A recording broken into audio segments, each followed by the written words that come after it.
The smoke curled from the grill, bitter and sharp, mixing with the sound of his laughter. He looked at me over his beer, face red, eyes shining with cruelty he thought was humor. "You're old enough to pay rent or get out." The table erupted. My uncles slapped their knees. My cousins smirked. My mother sipped her wine, silent as ever. I didn't laugh. I never laughed at his jokes, because I was always the punchline. I just stared at him, calm, expressionless. And in that silence, I made my decision. It wasn't always this way. When I was young, I thought his gruffness was love. His harsh words, lessons.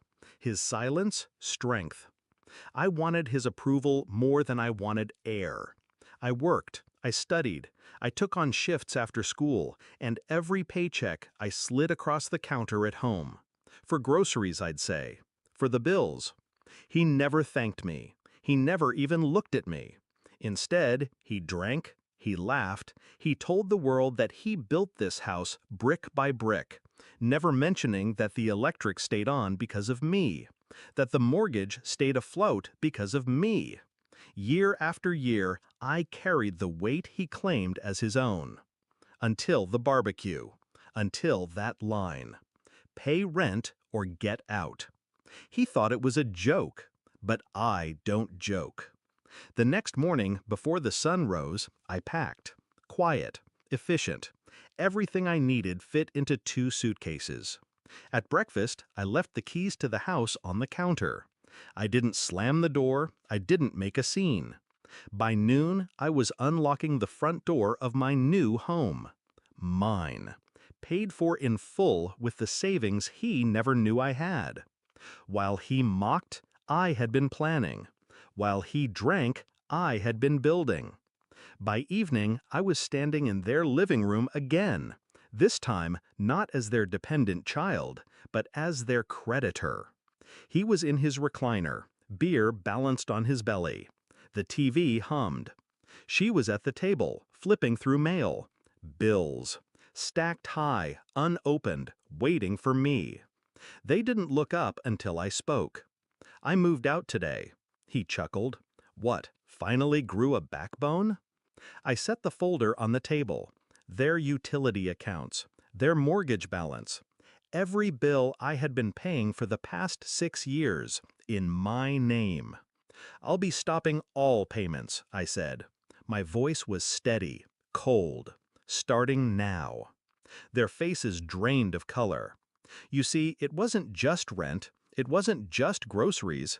I had put every account under my name to protect them when their credit collapsed. Water, gas, power, even the house, refinanced using my paycheck as collateral. Without me, they had nothing but overdue balances and a debt they couldn't climb out of.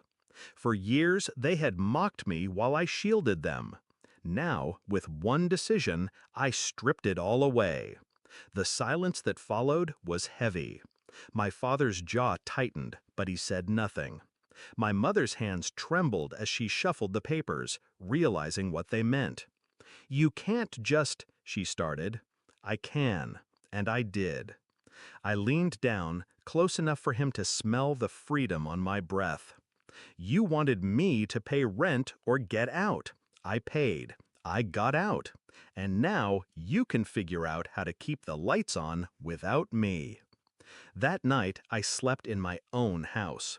The air smelled different, clean, untouched by resentment. My phone buzzed until dawn with missed calls. I ignored them all. In the weeks that followed, the cracks in their fortress widened. The utilities shut off. Late notices piled at their door. Neighbors began to whisper.